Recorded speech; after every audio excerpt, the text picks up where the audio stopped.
بسم اللہ الرحمن الرحیم عن ابی ہریرہ رضی اللہ تعالی عنہ مرفوعا قال قال النبی صلی اللہ علیہ وسلم ان اول ما يحاسب به العبد يوم القیامة ان يقال له الم اصح لك جسمك وارويك من الماء البارد اخرجہ الترمذی وابن حبان والحاکم فی صحیح۔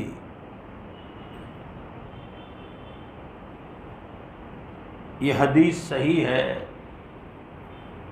حضرت ابو ہریرہ رضی اللہ عنہ سے روایت ہے۔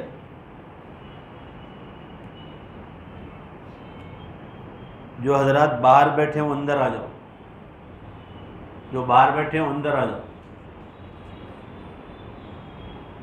ابو ہریرہ رضی اللہ عنہ سے روایت ہے کہ رسول اللہ صلی اللہ علیہ وسلم نے ارشاد فرمایا، دھیان سے سنیے، عجیب و غریب حدیث ہے۔ قیامت کے دن اللہ تعالیٰ بندے کا سب سے پہلے جو حساب لے گا کہ اسے یہ کہا جائے گا کیا میں نے تجھے تندرستی عطا نہیں کی تھی؟ کیا میں نے تجھے تندرستی نہیں دی تھی؟ ایک سوال یہ ہوگا، اور دوسرا کیا میں نے تجھے الم اصح لک جسمک وارویک من الماء البارد، اور کیا میں نے تجھے ٹھنڈے پانی سے سیراب نہیں کیا؟ زمین سے نکلنے والا ہر پانی ٹھنڈا ہوتا ہے۔ اب آج کل جو فریز وغیرہ مشین سے ہے تو وہ اور اس کو ٹھنڈا کرتا ہے۔ یہاں مراد یہ ہے کہ اللہ تعالیٰ نے پانی کو قدرتاً ٹھنڈا پیدا کیا۔ اب وہ پھر مٹکے میں چلا جائے تو اور ٹھنڈا ہوتا ہے، پھر جیسی مٹی ویسا ٹھنڈا ہوتا ہے۔ اور فریز وغیرہ کا جو ٹھنڈا ہے وہ بھی مراد لیا جائے تو کوئی مذائقہ نہیں ہے، مگر یہ بیماریوں کا سبب ہے۔ بہت زیادہ ٹھنڈا پینا قبض کو وغیرہ کو پیدا کرتا ہے اور بہت ساری بیماریوں کو جنم دیتا ہے۔ آدمی کو اس کی بہت زیادہ عادت نہیں ڈالنی چاہیے۔ بہرحال یہاں دو چیزیں بتلائی جا رہی ہے کہ قیامت کے دن اللہ تعالیٰ شان و سوال کرنے میں پہلا سوال کریں گے، میں نے تجھے تندرستی عطا کی تھی ایک، اور کیا میں نے تجھے ٹھنڈا پانی سیراب کرنے کے لیے نہیں دیا تھا، تیری پیاس بجھانے کے لیے۔ علماء فرماتے ہیں کہ حقوق اللہ میں سب سے پہلے نماز کا، اور حقوق العباد یعنی بندوں کے حقوق میں سب سے پہلے اگر کسی کو ناحق قتل کیا ہے تو اس کا حساب ہوگا۔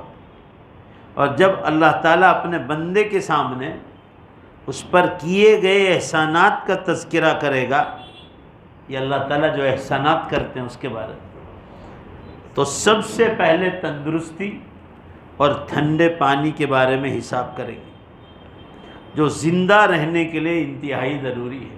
تندرستی نہ ہو، آپ کے پاس سب کچھ ہو، آگے بھی یہ حدیث آ چکی ہے، آپ کے پاس مال ہے، سب کچھ ہے، مگر زور سے بولو تندرستی اگر نہیں ہے تو سب بیکار۔ اس لیے پہلا سوال اللہ تعالیٰ نے جو بندوں پر احسانات کیے ہیں، ان احسانوں میں پہلا احسان کا سوال یہ ہوگا، میں نے آپ کو کیا تندرستی نہیں دی تھی، آپ نے کیا کیا؟ اس لیے حدیث میں آتا ہے کہ بیمار ہونے سے پہلے، بخاری کی روایت ہے، تندرستی کی قدر کرو۔ زور سے بولو، کس سے پہلے؟ بیمار ہونے سے پہلے تندرستی کی قدر کرو، اور موت سے پہلے زندگی کی قدر کرو۔ لہذا موت کا کوئی ٹھکانہ نہیں، اس لیے ہر آدمی کو ہر وقت نیک اعمال میں رہنا چاہے۔ اس لیے ایک صحیح حدیث میں ارشاد فرمایا کہ جو بھی نماز پڑھو زندگی کی، چاہے وہ جوانی کی ہو، ہر اس نماز کو کیا سمجھو؟ آخری نماز سمجھو۔ زور سے بولو، کون سی نماز؟ ہو سکتا ہے کہ دوسری نماز کا موقع نہ ملے۔ ہمارے دوست تھے لاجپور میں مولانا مجاہد صاحب، یہ پہلے غیر مسلم تھے، ان کا پہلا نام انیل کمار تھا۔ وہ آگرہ چھوڑ کر یہاں کسی نے راستہ بتایا، لاجپور پہنچایا گیا، اس کے بعد وہ ایمان میں داخل ہوئے اور باقاعدہ ڈھابیل میں پڑھا. صوفی باغ میں ہی پڑھایا ہیں؟ اچھا ماشاء اللہ، صوفی باغ میں بھی پڑھایا انہوں نے. ہاں مجھے بھی یاد پڑتا، ایک دو بار ملاقات ہوئی تھی. اس کے بعد ابھی انہوں نے نابینا اور معذورین کا مدرسہ کھولا تھا. ابھی پچھلے دنوں کوسمبا میں یا جہاں انہوں نے مدرسہ کھولا تھا، قریب میں ایک پروگرام میں ہماری ملاقات بھی ہوئی تھی. ڈھابیل کے فارغ تھے ماشاءاللہ، عالم دین، پہلے غیر مسلم. ظہر کی نماز یا فجر کی نماز مجھے یاد تو نہیں پڑتا، میں نے وہاں فون کیا اطلاعی تو کہا کہ یہ نماز تو انہوں نے جماعت کے ساتھ پڑھی اور وضو کے لیے باتھ روم میں گئے تھے، اسی میں گر گئے وضو کرتے کرتے. کتنی پیاری موت دیکھو آپ. ہاں وہی ہے، جو بھی اسباب رہے ہوں، مطلب وضو کرنے گئے تھے اور انتقال، گر گئے، برین ہیمریج ہو گیا، جو بھی دنیا کے اسباب ہیں. آدمی کو غفلت میں نہیں رہنا چاہیے. پچھلے ہفتے ہم نے آپ کو ایک ڈاکٹر کا قصہ سنایا تھا، ہمارے گجرات میں جام نگر میں 41 سال کی عمر ڈاکٹر دیویانگ گاندھی 16,500 ہارٹ کے آپریشن کیے تھے. دل کے کتنے آپریشن کیے تھے؟ 16,500. رات سوئے تو اچھے بھلے تھے، صبح اٹھے تو بے ہوش. 2 گھنٹے آپریشن چلا، 41 سال کی عمر میں چلے. قرآن پاک میں اللہ تعالیٰ نے بار بار فرمایا کہ 2 چیزوں کا تذکرہ میں ہمیشہ امت کو کہتا ہوں کہ ہر بیماری کا علاج اللہ نے آسمانوں سے اتارا ہے، مگر 2 بیماری کا علاج کسی کو بتلایا نہیں، اور زور سے بولو قیامت تک کسی کو بتلائیں گے نہیں. ایک بڑھاپا اور ایک موت. ذرا زور سے بولو تاکہ سبق یاد رہ جائے. ایک بڑھاپا، اس کا علاج اللہ نے کسی کو نہیں بتلایا، یہ اللہ نے اپنے ہاتھ میں رکھا ہے.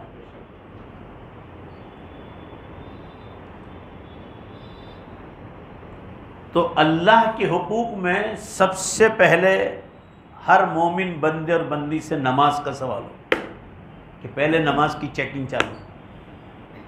اور بندوں کے حقوق میں اگر کسی کو ناحق قتل کیا ہے ایک، یا مروایا ہے کسی کے ذریعے بے قصور کو، تو اس کا حساب حقوق اللہ اور حقوق العباد. اور جہاں تک اللہ تعالیٰ کے احسانات کا معاملہ ہے، اس میں سب سے پہلے تندرستی کا سوال ہوگا کہ ہم نے آپ کو تندرستی دی تھی، آپ نے ہماری تندرستی کو کہاں استعمال کیا.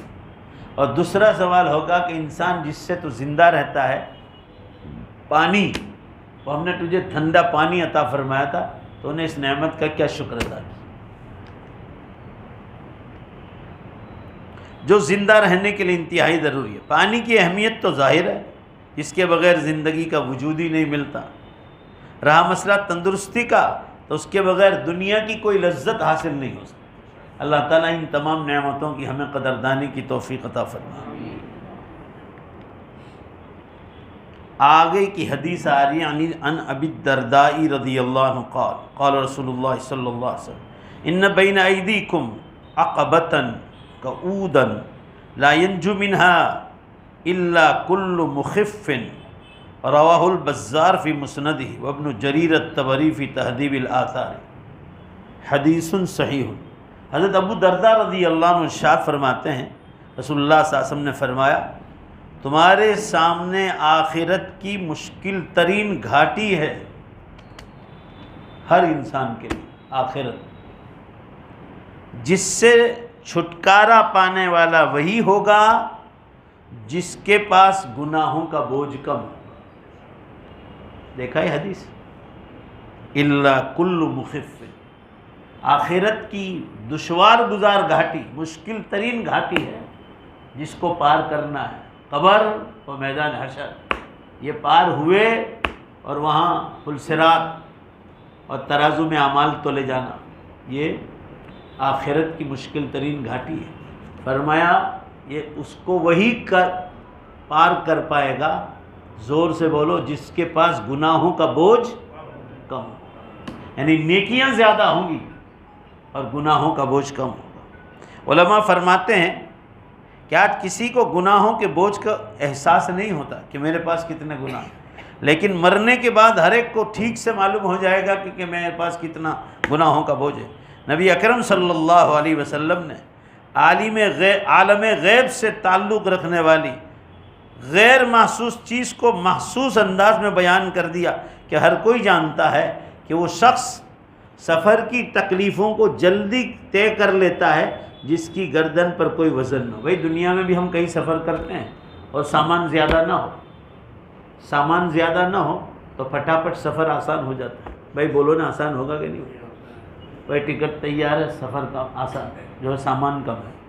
اور سامان زیادہ ہوگا، یہاں اٹھاؤ، کندھے پہ ڈالو، پیچھے لٹکاؤ، کولی کو بلاؤ، اسی کا سہارا لو، اور ٹینشن کہ گاڑی بھاگ گئی، گاڑی چھوٹ گئی، پلین چھوٹ گیا، کتنے مسائل۔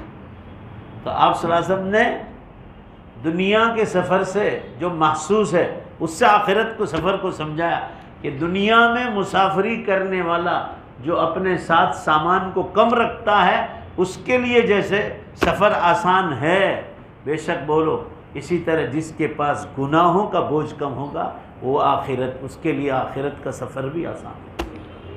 اللہ ہمیں گناہوں سے ہر وقت بچائے اور اللہ ہماری آخرت آسان فرمائے۔ اس لیے آپ صلی اللہ علیہ وسلم نے ارشاد فرمایا قبرستان بار بار جایا کرو۔ اس کو یاد کرنے کے لیے بار بار آپ صلی اللہ علیہ وسلم 2 بار جاتے تھے، پیر کو اور جمعرات۔ ہم لوگ کہتے ہیں بھائی کم از کم ایک بار تو جاؤ، زیادہ نہ جاؤ، 3 بار سورہ اخلاص پڑھ کے چلے آؤ۔ ترمذی کی حدیث میں ہے ایک قل هو اللہ پڑھو سورہ اخلاص ثلث القرآن، دوسرا پڑھو تیسرا ثلث قرآن، 3 بار پڑھو، پورے قرآن کا ثواب پہنچ جائے گا۔ پوری امت کے لیے ثواب پہنچا دو، پچھلی جو ایمان والی امتیں تھیں ان کو پہنچاؤ، پچھلے انبیاء کرام علیہ السلام کو پہنچاؤ، رسول اللہ صلی اللہ علیہ وسلم کو پہنچاؤ، سب کی نیت کر لو ایک ساتھ پہنچ جائے۔ مگر امت کے پاس ٹائم نہیں قبرستان جانے کا۔ یہ حال ہے کہ اگر باہر کسی میدان میں نماز ہو رہی ہے تو ذرا سا ہاتھ مار کے بالکل غائب ہو جاتا۔ ہمارے ایک عزیز دوست تھے ڈاکٹر سید اختر صاحب، میں ان کے جنازے میں سے گجرات آ ہی رہا تھا، میں بیان میں سے کاٹھیاواڑ سے، مجھے اطلاع ملی کہ ان کا انتقال ہوا ہے، میں سیدھے یہیں آیا، صورت آ گئے۔ یہاں آتے تھے بیان میں بیٹھتے تھے، بہت شریف الطبع آدمی تھے، بڑے نیک انسان تھے، نمازوں کے بڑے پابند تھے، اور تواضع اتنی تھی کہ نہ پوچھو بات۔ سلام کرتے تھے تو اتنا جھک کر سلام، میں نے کہا ڈاکٹر صاحب بس ایسے سلام کرو، اتنا نہ جھکو، مجھے ایسا لگتا ہے کہ آپ رکوع کر رہے ہیں میرے سامنے، اتنی تواضع۔ ان کا انتقال ہو تو اتنا بڑا مجمع تھا سورت شہر میں کہ آپ نہ پوچھو بات، جہاں ہاتھ مارا اور پورا مجمع بھاگ گیا۔ جنازے کی نماز میں مشکل سے 200 آدمی بچے تھے، ذرا زور سے بولو کتنے آدمی؟ مشکل سے۔ یہ امت کا حال ہے، دیکھ لو آپ کے جنازے میں بھیڑ ہوگی نہ، بہت قریب میں جو جنازے کی نماز پڑھی آپ نے تو جنازے میں شریک کریں گے، جہاں جنازے کی نماز پڑھی کہ امت چھو ہو جاتی، یعنی یہ فکر ہی نہیں کہ مرنا۔ آج امت کا حال کیا ہے معلوم ہے آپ کو؟ اتنا کمزور ایمان ہے، اتنا کمزور ایمان، اور یہ بھی قیامت کی نشانیوں میں کہ کسی سے جنازے میں جانا یا میت میں شریک ہونا ایسا سمجھتے ہیں جیسے ہم کو موت آ جائے۔ جیسے میں ایک مثال دیا کرتا ہوں تو لوگوں کو بہت برا لگتا ہے، اور یہ بات بالکل صحیح ہے، 100% امت میں یہ بات ہے، 1% بھی لوگ ایسا کام نہیں کرتے۔ میت ہمارے گھر میں مسلمان، مرد ہو یا عورت برابر ہے، میرے گھر سے بھی جنازے اٹھتے ہیں، آپ کے گھر سے بھی اٹھتے ہیں، پوری امت کے گھر سے اٹھتے ہیں، بے شک بولو بھائی اٹھتے نہیں اٹھتے۔ میت کو جس رضائی پر آپ نے اور میں نے سلایا ہے، یہ رضائی اٹھا کے سیدھے لوگ گھر میں نہیں رکھتے، مسجدوں میں بھیج دیتے۔ آپ نے کبھی اس مسئلے پر سوچا؟ یہ کیوں آپ نے سوچا؟ میں بہت سوچتا ہوں، وہ رضائی یا وہ چادر یا وہ تکیہ جس پر میت کو سلایا ہے، وہ رضائی سیدھے مسجد میں دیکھتے ہیں، مؤذن صاحب کو کہہ دینا کہ مسجد میں قبول کر لیں، بھائی نیا بھیجو نا، مسجد میں نیا رضائی دو، یہ والا گھر کا پرانا کیوں دے رہے ہو؟ اور وہ بھی مسجد میں، کہا ثواب پہنچے گا، ثواب دینے کی نیت نہیں ہے، اصل آپ کو معلوم ہے یہ تو ثواب تو دوسرے نمبر میں، اصل یہ کمزور ایمان ہے کہ جس پر میت سویا ہے اگر ہم اس کو استعمال کریں گے تو ہماری موت آ جائے گی۔ یہ مسئلہ ہے امت کا۔ بھائی ذرا زور سے بولو، میری بات سمجھ میں آ رہی ہے؟ اللہ کی قسم کھا کر کہہ رہا ہوں، خدا کے گھر میں بیٹھا ہوں. میری والدہ کا بھی انتقال ہوا، میری والدہ کا پچھلے 2 رمضان پہلے، اور میرے ماموں کا ان سے پہلے ہوا، انگلینڈ سے آئے تھے. وہ رضائی جس پر، کیونکہ میں امت کو کہتا ہوں، جس پر ماموں صاحب کو سلایا تھا اور جس پر والدہ جس پر سوتی تھی، جس پر والدہ کے انتقال کے بعد جس رضائی پہ سلایا تھا، جو چادر تھی، میں اس کو اوڑھتا ہوں. زور سے بولو نے بھائی، میں کیا کرتا ہوں اس کو، آج تک مجھے موت نہیں آئی.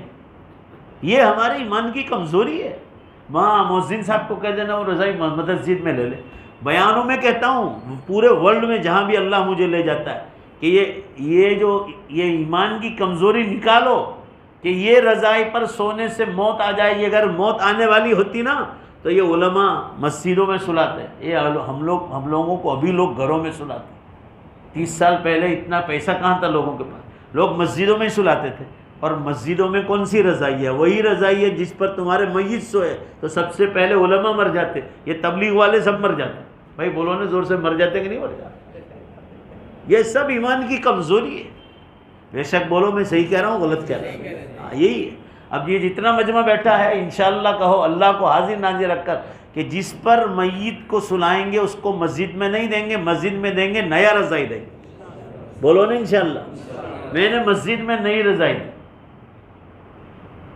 تاکہ کسی کو ایسا نہ ہو کہ مسجد میں دیا نہیں. ہم نے نیک نیت سے دی ہے ثواب. پکا وعدہ کرتے ہو کہ جھوٹا وعدہ کرتے ہو؟ بولو نا بھائی. ہاں یہ چیز ہے. آپ پوری دنیا میں دیکھ لو، یہ مسلمانوں کا حال ہے. یعنی جو آدمی جنازے میں جانے کو یہ سمجھتا ہے کہ جاؤں گا تو مجھے موت آ جائے گی، یا قبرستان جاؤں گا، لہذا بڑا مجمع بھاگ کر قبرستان سے پہلے ہی روانہ ہو جاتا ہے. جنازے کی نماز میں نہیں شریک ہوتے، اور شریک ہوتے ہیں تو 75% آدمی دفن کرنے میں شریک نہیں، بھاگ جاتے ہیں. اس میں دیندار لوگ بھی ہے. میں تو کھلے عام کہتا ہوں، ٹوپی داڑھی اور جھبے رکھنے والوں کا بھی یہ حال ہے. اور لوگوں کو اچھی بات کہی جاتی ہے تو برا لگتا ہے. ایمان مضبوط کرو، ایمان، اور جو کمزوریاں ہیں وہ دور کرو. اللہ تم سے کبھی خوش نہیں ہوگا ایسی حرکتیں کرنے سے کہ جس پر میت سویا ہے وہ رضا استعمال کریں گے تو ہمیں موت آ جائے گی. یہ سوچنے کی چیز ہے. یہاں ایمان کمزور ہوتا ہے. تو عرض کرنے کا منشا یہ ہے کہ زندگی کا کوئی بھروسہ نہیں. ہر نماز کو، ہر نیکی کو یہ سمجھو ہو سکتا ہے زندگی میں دوسری بار موقع نہ ملے، موت آ جائے. لوگ سوتے ہیں اسی میں انتقال کر گئے. تو یاد رکھیے اللہ کے رسول صلی اللہ علیہ وسلم نے کتنی پیاری بات سمجھائی کہ دنیا کا کوئی بھی مسافر جس کے پاس سامان کم ہوتا ہے اس کو سفر میں کیسے آسانی ہوتی، اس طرح تمہارے پاس گناہوں کا بوجھ کم ہوگا اور نیکیوں کا وزن زیادہ ہوگا. اس کے لیے آخرت کی ساری گھاٹیاں آسان. اللہ ہم سب کو اس کے لیے تیاری کی توفیق عطا فرمائے. اب صلی اللہ علیہ وسلم آگے ارشاد فرما رہے ہیں، عن انس رضی اللہ عنہ ذکر لنا رسول اللہ صلی اللہ علیہ وسلم قال ان فیکم قوما یتعبدون حتی یعجب الناس ویعجبهم انفسهم یمرقون من الدین کما یمرق السهم من الرمیہ.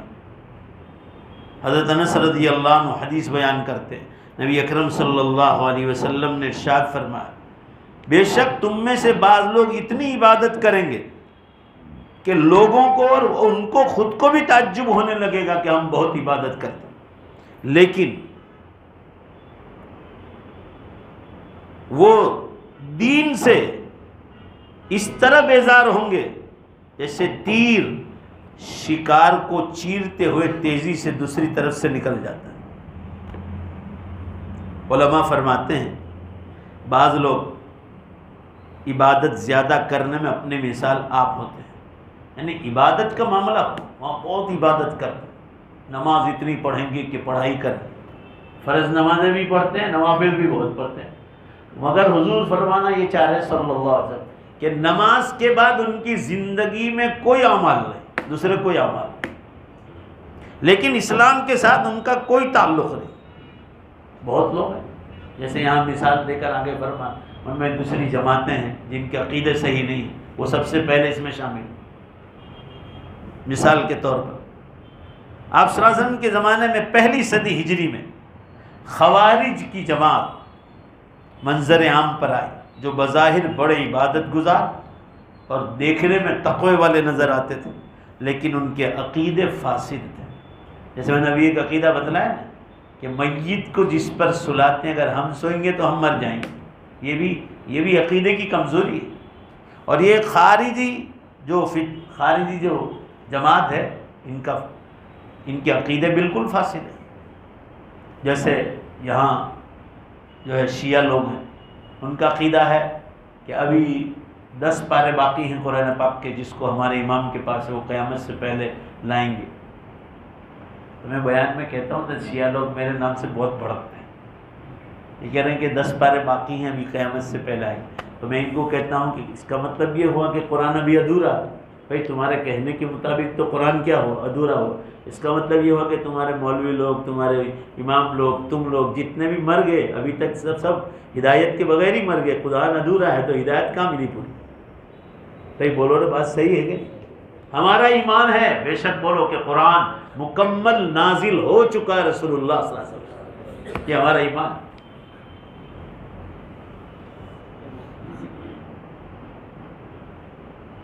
یہ وہ جماعت تھی جنہوں نے حضرت علی رضی اللہ عنہ کے خلاف بغاوت کی تھی، یہ خوارج کی جماعت حضور پہلی صدی ہجری میں۔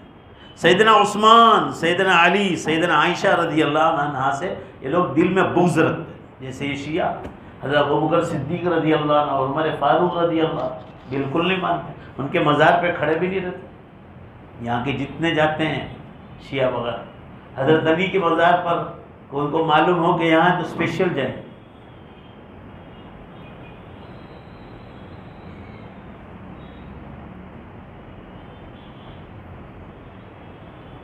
سیدنا علی اور سیدنا معاویہ رضی اللہ تعالیٰ عنہما نے اس جماعت سے باقاعدہ قتال کیا۔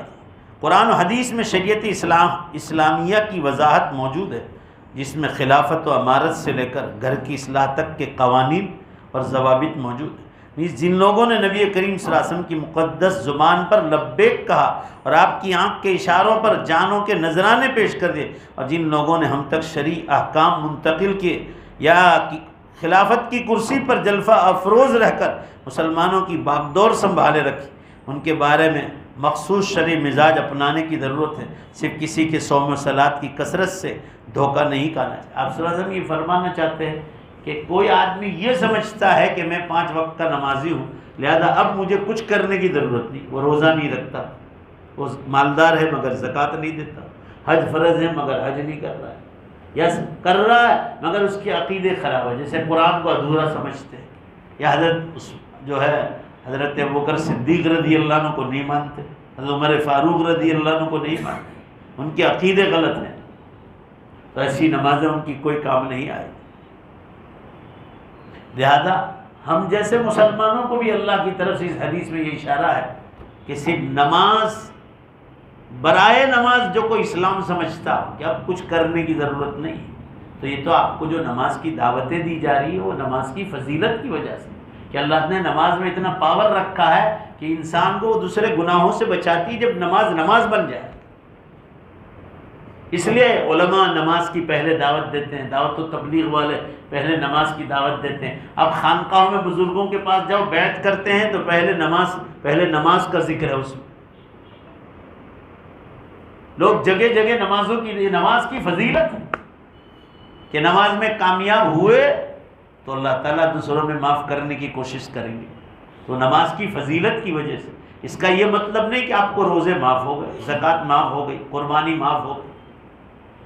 ابھی لوگوں کا حال تو دیکھو، امت کی غفلت، 1 لاکھ روپے کا موبائل استعمال کر رہے ہیں، 50,000 کا موبائل، نہیں کہہ رہے ہیں کہ ہمارے اوپر تو قربانی واجب نہیں، گھر دیکھو تو خود کا شاندار، پوچھو حال تو کوئی قرض نہیں ہے، نہیں کہہ رہے قربانی ہم پر واجب نہیں۔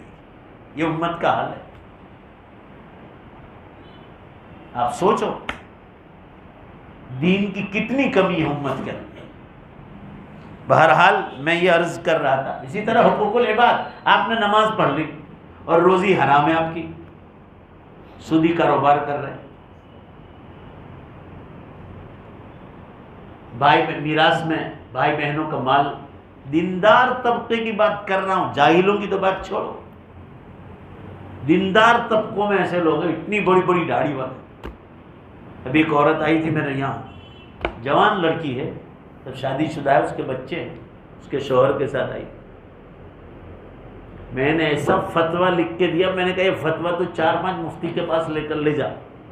قرآن و حدیث کا اللہ فتوے میں صرف سوال نہیں لکھا، میں نے یہ لکھا کہ قرآن میں ایسی ایسی وعید آئی ہے کسی کا مال کھانے میں، اور حدیثوں میں ایسی ایسی وعید آئی ہے، آپ مفتی صاحب کی کیا رائے ہے، کیا یہ لوگ مجھے حق نہیں دیتے؟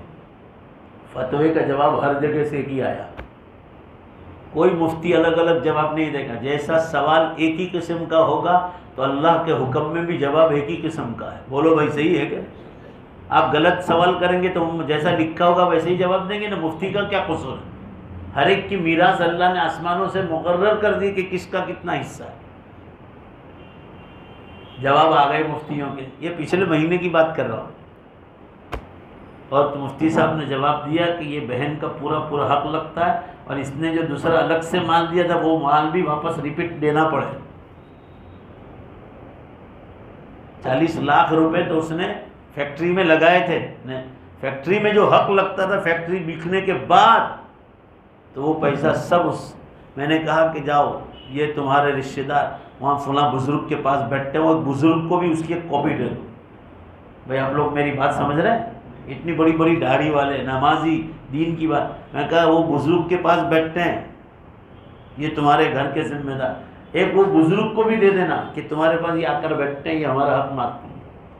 تو بزرگ بھی اللہ والے حقیقت میں، تو انہوں نے کہا کہ بھائی یہ مسئلہ ہے، کہا فوراً مل گیا، دوسرے دن مل گیا، پورا حساب ہو گیا اس کا۔ ورنہ لوگ کھانے کی بات کرتے ہیں، اللہ کا ڈر ہی نہیں، بس لوگ یوں سمجھتے ہیں جو ہوگا وہ ہوگا۔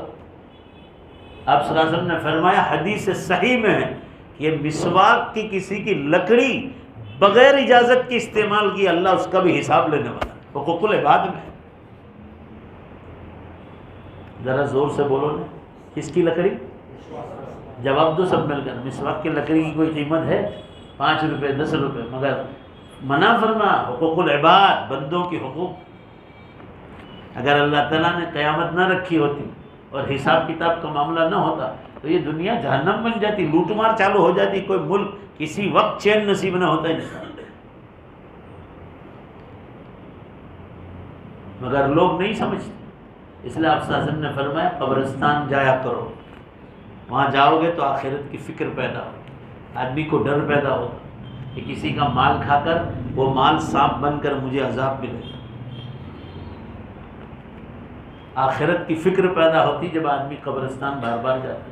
انشاءاللہ بولو نا بھائی، جاؤ کم از کم ایک بار جاؤ ہفتے میں، زور سے بولو کتنی بار؟ کم از کم کہہ رہا ہوں، زیادہ بار جاؤ اور اچھا ہے۔ میرا اپنا خاص مزاج ہے، جہاں بھی بیان میں جاتا ہوں روٹی کھائی کہ وہاں کے امام صاحب کو لے کر الحمدللہ ثم الحمدللہ، وہ گاؤں ہو یا شہر، کہوں بھائی چلو قبرستان لے چلو، وقت ہوتا ہے تو جاتا ہوں، نہیں ہوتا تو پھر ایسے ہی پڑھ لیتے ہیں مرحومین کے لیے، مگر زیادہ تر اکثر مرتبہ جانا ہوتا ہے۔ قبرستان جانے سے آخرت کا فکر قدرتی پیدا ہوتا ہے، آدمی کو یہ احساس ہوگا کہ یہاں بڑی بڑی بوجھ والے آ کے قبروں میں سو گئے، بڑے بڑے سپوت آ کے سو گئے، بڑے بڑے پہلوان اور بڑے بڑے سرما آ کر سو گئے، بڑے بڑے نبی آ کر سو، تو ہم اور آپ کیا چیز؟ آدمی کو پہلا یہ خیال آئے۔ اللہ تعالی ہم لوگوں کو بار بار قبرستان جانے کی توفیق عطا فرمائے، اور حقوق اللہ کے ساتھ بندوں کی حقوق کی ادائیگی کی بھی اللہ ہمیں توفیق عطا فرمائے۔ آگے کی حدیث آ رہی ہے ابن مرفوعاً، ایک حدیث سن لیں آپ۔ قال قال رسول اللہ صلی اللہ علیہ وسلم ان للہ اقواما یختصهم بالنعم لمنافع العباد ویقرهم فیها ما بذلوها فاذا منعوها نزعها منهم فحولها الى غیرهم۔ رواہ الطبرانی فی الاوسط وابو نعیم فی الحلیہ والخطیب فی التاریخ، حدیث صحیح۔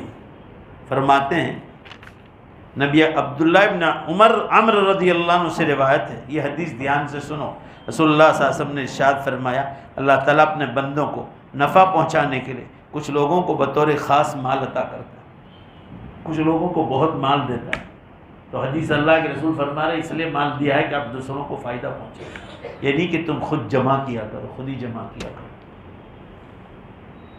اگر وہ خرچ کرتے رہیں تو فرمایا اللہ کی طرف سے بھی نعمتیں ملتی رہیں۔ دیکھو کیا فرما رہے ہیں، زور سے بولو، کیا کرنے سے بار بار ملتا ہے؟ بولو، خرچ کرنے، جمع کرنے سے نہیں، خرچ کرنے۔ حدیث ہے فَإِذَا وَيُقَرِّهُمْ فِيهَا مَا بَذَلُوا، اور بار بار وہ نعمتیں ملتی رہے گی جب خرچ کرتے رہو گے۔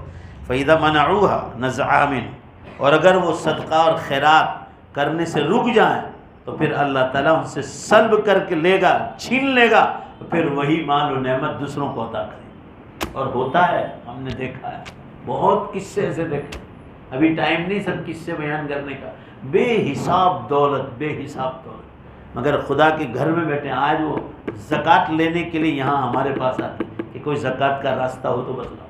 میں نے آپ کو اسی مسجد میں کئی بار سورت کے قصے بھی سنایا کہ جن کے گھروں میں 50-50 لاکھ کی گاڑیاں کھڑی رہتی تھی بنگلوں کے سامنے، وہ بنگلے بھی گئے، وہ بھی گئے سودی کاروبار میں، پیسے تھے دادا کی پیڑھی کے زمانے میں، مگر زیادہ پیسوں کی لالچ میں یہ کرنے گئے اور خرچ کرنا بند کر دیا۔ جو حلال مال ملا تھا بالکل کسی کو دینا نہیں، کچھ نہیں، تو جو حلال مال تھا وہ بھی گیا۔ آج خدا کی قسم کھا کے کہہ رہا ہوں، اس مسجد میں آتے جہاں میں بیٹھ کر یہاں سے درس دیتا ہوں، وہ آپ کو نہیں کہیں گے، وہ مجھے آ کر کہیں گے کہ یہ حال ہے کہ ہم زکوٰۃ کے مستحق ہیں۔ نعمتوں کی ناقدری بہت بری نعمت ہے۔ اللہ تعالیٰ دے تو اس کو صدقہ رکھ، اپنے حصے میں سے دوسرے کو دینا چاہیے۔ آپ فضائل اعمال میں بھی وہ صحیح حدیث پڑھیں، مشکات شریف میں بھی آئی، آپ صلی اللہ علیہ وسلم ایک بار نماز پڑھانے سے فارغ ہو اور جلدی سے آپ گھر میں تشریف لے گئے، حضرت عائشہ رضی اللہ تعالیٰ والے کمرے میں، پھر واپس آ کر وہاں بیٹھ گئے۔ صحابہ نے پوچھا اللہ کے رسول آج تو کچھ عجیب معاملہ دیکھا۔ فرمایا گھر میں ایک سونے کا ٹکڑا تھا، فرمایا میرے پاس آیا ہوا تھا، مجھے ایسا لگا کہ شاید ہو سکتا ہے کبھی موت آ جائے اور میں اللہ کے راہ میں خرچ کرنے سے محروم رہے۔ حضرت عائشہ رضی اللہ عنہا سے فرمایا عائشہ ایک روٹی ہو تو آدھی روٹی دوسرے کو خرچ کر کے اپنے آپ کو جہنم قبر کے عذاب سے بچاؤ۔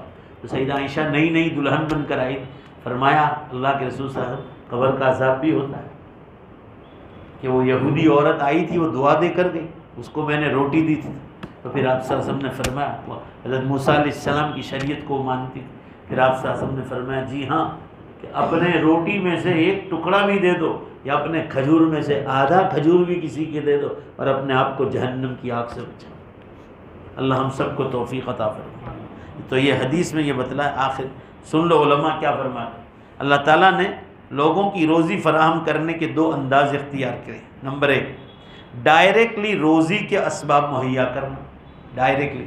نمبر 2 اپنے بعض بندوں کے ذریعے دوسروں کو روزی دیتا ہے، جیسے حدیث میں آتا ہے کہ تمہارے گھروں میں یا خاندان میں جو کمزور لوگ ہیں ان کی وجہ سے اللہ تم لوگوں کو روزی دیتا ہے، لہذا کمزوروں کا خیال رکھو۔ تو جو کمزوروں کو ملتا ہے ان کے واسطے سے ملتا ہے، دینے والا تو اللہ ہی کی ذات ہے۔ جیسے کوئی کسی کی خدمت کر کے نوکری پر جائے، جیسے کوئی جگہ نوکری جائے تو وہ کرتا ہے کام، روزی مالک دیتا، پیسہ دیتا ہے، مگر اس مالک کو بھی زور سے بولو پیسہ دینے والا کون ہے؟ اللہ ہے۔ تو اللہ تعالیٰ بعضوں کو ڈائریکٹ دیتے ہیں، بعضوں کو وایا وایا دیتے ہیں، یہ اللہ کی دین ہے۔ اور کوئی کسی سے صدقہ اور خیرات لے کر غریب مسکین آدمی اپنا گزارا کرتا ہے تو بھی وہ وایا وایا ہو کے در۔ اللہ تعالیٰ کا براہ راست ڈائریکٹلی روزی کے اسباب مہیا کرنا اس کا بہت بڑا احسان ہے کہ اس نے در در کی ٹھوکروں سے ہم جیسے مالداروں کو بچائے۔ شکر ادا کرنا چاہیے کہ اللہ نے کہ ہم کو کسی کے دروازے پہ جا کے بھیک مانگنی نہ۔ ہاں اگر اللہ تعالیٰ اپنے کسی بندے کے ذریعے کسی کو روزی عطا کرتا ہے تو اس پر بھی اس کا فضل و کرم ہوگا کہ اس کی آمدنی میں اور اس کی روزی میں کئی لوگ اپنا اور اپنے بچوں کا پیٹ پال رہے ہیں۔ لہذا اگر ہمیں اللہ تعالیٰ نے وسعت کے ساتھ روزی عطا کی ہو تو ہمیں چاہیے کہ جو لوگ غریبی میں فقر و فاقہ میں مبتلا ہیں ان لوگوں کا خیال کرنا چاہیے، خاص کر یہ مدارس کے جو بچے ہیں۔ آپ ذرا سفر تو کرو، اگر گوا جانے کا سفر جانے کو ملتا ہے، گوا گھومنے جانے کا، کشمیر گھومنے جانے کا لوگوں کو جو ہے ٹائم ملتا ہے، ہوٹلوں میں جانے کا ٹائم ملتا ہے، دریاؤں کے کناروں پر، اور جناب جو ہے آج کل ایک فیشن بنی ہے ہر سنیچر اتوار کو فارم پہ جانا. چاہیں حرام نہیں کہہ رہا ہوں، میں ان لوگوں کی بات کر رہا ہوں کہ ساری چیزیں کریں، مگر کبھی یہاں چکر مارنے نہیں جائیں گے. کہاں کہ چلو مدارس کا حال دیکھیں کہ ہماری اولادیں، امت کی اولادیں اس میں پڑھ رہی. آپ کو میں گوا گھومنے جانے کے لیے منع نہیں کر رہا، ہاں ان لوگوں کو منع کرتا ہوں جو زنا خوریوں کے لیے جاتے ہیں. کشمیر ان لوگوں کو جانے کو ہم حرام کہیں گے جو زنا خوریوں کے لیے وہاں جاتے ہیں. میرا سوال اس کا نہیں، میرا سوال یہ ہے کہ کبھی جا کر مدارس کا اندر کا حال پوچھا کہ ان غریب بچوں کا حال کیا ہے؟ وہ ہماری تو اولادیں ہیں. قرآن میں کیا کہا گیا؟ مسلمان بھائی بھائی ہے، تو وہ جو بچے ہیں جب وہ تمہارا بھائی ہوا تو مدرسوں کی اولادیں تمہاری، بے شک بولو زور سے، اولادیں ہوئی کہ نہیں؟ مگر کوئی جائزہ نہیں لے کہ چلو جا کے مدارس کا حال معلوم کرو. مدارس کی چیکنگ ضرور کریں گے، کتنے بچے پڑھتے ہیں، وہ بھی دادا گیریاں کرنے کا جو کام ہے وہ نہیں کرتے. یہ علماء آئے پوچھو کہاں کوئی جھارکھنڈ کا ہے، کوئی بہار کا ہے، کوئی کشمیر کا ہے. میں جاتا ہوں تو میں بھی کر سکتا ہوں ایسا دادا گیری. کھلاؤ نکالو رجسٹر، کتنے بچے ہیں، کیا تعلیم ہے، کیا کھانا کھلاتا ہو، کتنا پیسہ وصول کیا، لاؤ. یہ کہ ہمارے باپ دادا کے مدرسے ہیں کہ ہم لوگ چیکنگ کریں وہاں؟ مدارس تو اللہ کے ہیں، جیسے مساجد اللہ کی. بے شک بولو زور سے، اللہ کے، امت کی امانت ہے. آپ اندر کا حال کا جائزہ لو کہ ہمارا پیسہ ان کے پاس پہنچتا ہے کہ جو قرآن و حدیث پڑھیں گے تو مرحومین کو کیا ثواب پہنچے. آپ دوسرے فقیر مسکینوں کی بول دو، ہم منع نہیں کر رہے. ہم کہہ رہے ہیں کہ آپ کو دنیا میں گھومنے جانے کا سب ٹائم ملتا ہے، مگر مدارس کا حال تو دیکھو ذرا. مکاتب کا حال انڈیا میں جا کر دیکھو کیسے حال ہے. گجرات کے مدارس تو ماشاءاللہ جو ہے شاندار محل کی طرح ہے، تاج محل کی طرح. اللہ کا شکر ادا کرتا ہے. بھائی بولو نا، ہے کہ نہیں؟ مگر ذرا غریب علاقوں کے مدارس کا حال دیکھو. یہ پوری دنیا میں لوگ یہاں سے آن لائن سن رہے ہیں، مرد بھی سن رہے ہیں، عورتیں سن رہی ہیں، اس لیے مجھے امت تک بات پہنچانی. پورے انڈیا میں بیٹھے ہوئے لوگ سن رہے ہیں، وہ سن رہے ہیں. انگلینڈ، کینیڈا، امریکہ، دبئی، قطر، سب جگہ لوگ سن رہے ہیں. مجھے پر اب بھی میسج آ جائیں گے سب جگہ سے، کیونکہ میرا موبائل بھی رکھا ہوا ہے دین دنیا. ذرا جائزہ لو، اپنی قبر میں نور پیدا کرنا ہو تو ان مدارس کو مضبوط کرو. اچھے علماء تیار ہوں گے تو امت تک دین پہنچے. مکاتب کو مضبوط کرو، اور اگر دین نہیں پڑھایا تو پھر یہ تمہارے لڑکے اور لڑکیاں بے دین بن جائیں گے، اسلام چھوڑ دیں گے. جیسا آج کل کالجوں میں، یونیورسٹیوں میں ہو رہا ہے. اور جاب پہ جانے والی لڑکیاں بھی وہی مصیبت ہے، جاب پر بھی وہی دھندے ہوتے ہیں. جو نوکریوں پر جاتی نا، کوئی بھی جگہ ہو، انڈیا ہو کہ باہر ہو، اللہ کا ایک ہی قانون ہے. مرد کو باہر کے کام کرنا ہے، عورت کو گھر کے کام سنبھالنا ہے. اور جب عورت بھی باہر نکلے گی تو گھر کا ماحول پورا ویران ہو جائے گا، وہ بچے ایسے ہی ہو جائے گا.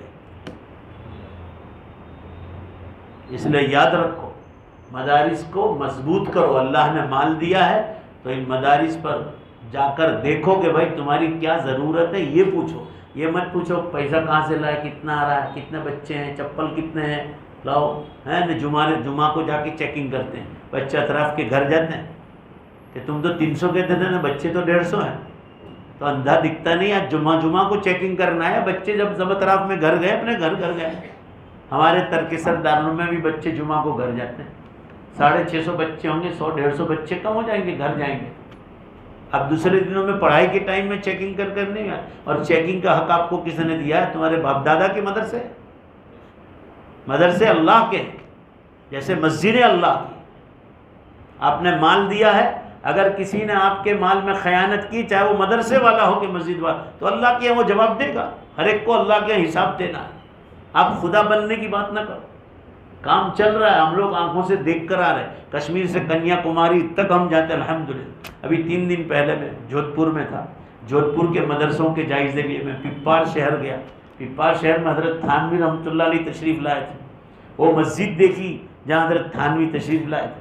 مینارہ بن رہا تو حضرت تھانوی رحمۃ اللہ نے روک دیا اس حاجی صاحب کو بھائی صاحب یہ مینارہ بنانے جاؤ گے، اس میں اللہ کا ایک گھر بن جائے گا دوسرا۔ وہ مینارے پر خرچ بند کروایا اور اس میں سے ایک چھوٹی مسجد تعمیر ہوگی۔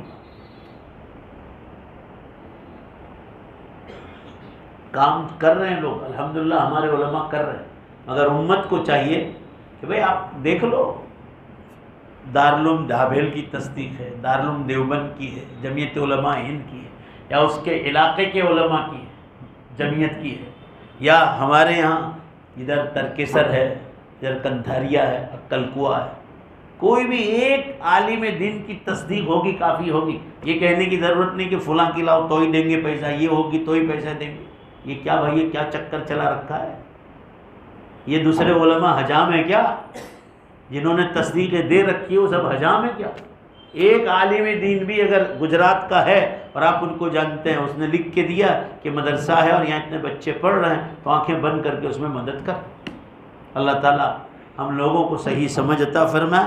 اور یہ جو جتنی دین کی باتیں ہم لوگ سن رہے ہیں، تو میں نے یہ بات آپ کو نصیحت کے طور پر، صرف آپ جو مسجد میں بیٹھے ہیں ان کو نہیں، ہزاروں انسان سن رہے ہیں، ان میں مرد بھی ہیں عورتیں بھی ہیں، تو ان تک یہ بات پہنچانے کے لیے، تاکہ یہ باتیں دوسروں تک پہنچائے کہ مدارس کام کر رہے ہیں، الحمدللہ، اللہ کا شکر ہے۔ اللہ تعالیٰ شان ہو ہمیں ان مدرسوں کو اچھی نگاہوں سے دیکھنے کی اور ان مدرسوں کی مدد کرنے کی توفیق عطا فرمائے۔ وآخر دعوانا ان الحمدللہ رب العالمین۔ باہر جاؤ۔ آج جو ہے یہ رانچی جھارکھنڈ،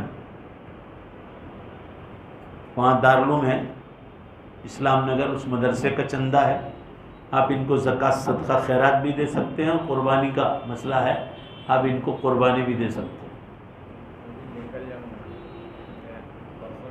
وہ ایک ہی آدمی کا ہوتا ہے، وہ آپ تو بعد میں بھی ہو سکے، مسجد کا قانون ایک ہی آدمی، اس لیے میں نے آپ کو شروع منع کر دیا۔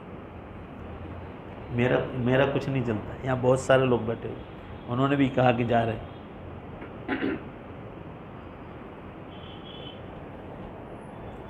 درود شریف پڑھ لے، دعا کر۔ بسم اللہ الرحمن الرحیم، الحمدللہ رب العالمین والعاقبۃ للمتقین والصلاة والسلام علی خیر خلق محمد وآلہ وصحبہ اجمعین۔ ربنا آتنا فی الدنیا حسنہ وفی الآخرۃ حسنہ وقنا عذاب النار۔ اے اللہ اپنے فضل سے ہمارے گناہوں کو معاف فرما، ہماری خطاؤں سے درگزر فرما۔ مولا ہم بہت گناہ گار ہیں، بڑے خطا کار و سیاہ کار، بڑے مجرم ہیں، آپ کی بارگاہ کے بہت بڑے پاپی ہیں۔ اے اللہ اپنے فضل و کرم سے ہم سب کو معاف فرما، ہماری اس درس حدیث کی مجلس کو قبول فرما، امت کو اس سے فیض حاصل کرنے کی توفیق عطا فرما۔ اور بھی علماء کرام بیٹھتے ہیں، دین پہنچاتے ہیں، اللہ سب کے پاس سے فیض حاصل کرنے کی توفیق عطا فرما۔ اے اللہ یہ جتنے علماء مدارس کے آئے ہوئے ہیں، چاہے وہ گجرات میں ہوں یا باہر، قربانی کے لیے یا مدرسے کی ضروریات کے لیے، اے اللہ امت کا دل کھول دے تاکہ یہ مدارس پر جو ہے اللہ محنت کریں۔ اللہ ان سب کو، اے اللہ امت کو توفیق عطا فرما کہ مدارس کی بچوں پر یہ زیادہ سے زیادہ خرچ کریں۔ اللہ ہم سب کو مدارس پر محنت کی توفیق عطا فرما۔ ان اہل علم کو اچھے علماء پیدا ہوں، اللہ اس پر انہیں دھیان دینے کی توفیق عطا فرما۔ اے اللہ جتنی بے پردگیاں ہیں ہمارے گھروں میں ان سب کو ختم فرما، دنیاوی تعلیم کے ساتھ دینی تعلیم حاصل کرنے کی امت کو توفیق عطا فرما۔ علماء کے بیانات میں بار بار بیٹھنے کی توفیق عطا فرما۔ دعوت و تبلیغ کا مقامی کام ہو کہ تیرے راستے میں نکلنے کا مسئلہ ہو، اللہ اس امت کو اس کام میں جڑنے کی توفیق عطا فرما۔ راتوں کی گھروں کی تعلیم امت کو توفیق عطا فرما۔ خانقاہوں کے بزرگوں کے پاس بیٹھ کر اپنے بیعت ہو کر اپنے دل کی اصلاح کی توفیق عطا فرما۔ علماء حق کی کتابیں پڑھنے کی توفیق عطا فرما۔ اے اللہ ہم سب کی دنیا اور آخرت دونوں سنور جائے، اے اللہ ایسی توفیق عطا فرما۔ اے اللہ ان مدارس کی مدد نازل فرما، جو ضروریات ہیں غیب سے اس کو مکمل فرما۔ اے اللہ اپنے فضل و کرم سے ہمارے یہاں بیٹھنے کو قبول فرما، امت کو اس سننے کے بعد اس پر عمل کی توفیق عطا فرما۔ اے اللہ صرف نمازیں کام آنے والی نہیں، نمازوں کے ساتھ جتنے حقوق اللہ ہیں، آپ کے حقوق اور بندوں کے حقوق، جانوروں کے حقوق، مخلوقات کے حقوق، سب کی ادائیگی کی توفیق عطا فرما۔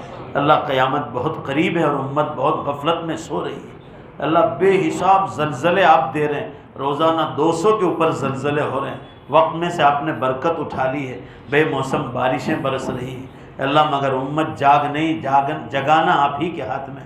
اللہ ہم امت تک بات پہنچا رہے ہیں آپ کے فضل و کرم سے، اس امت کو جاگ کر، قرب قیامت کا زمانہ ہے، بڑی نشانیاں شروع ہو گئی اور امت غفلت میں سو رہی ہے، امت کو جاگنے کی توفیق عطا فرما۔ اے اللہ پوری امت کو اپنے علماء کرام اور مفتیوں سے مسئلہ پوچھنے کی توفیق عطا فرما کہ قربانی کس کس پر واجب ہوتی ہے۔ اللہ امت کو یہ بھی خبر نہیں، اے اللہ دنیا بھر کی چیزیں استعمال کرتے ہیں اور کہتے ہیں کہ قربانی ہم پر واجب نہیں۔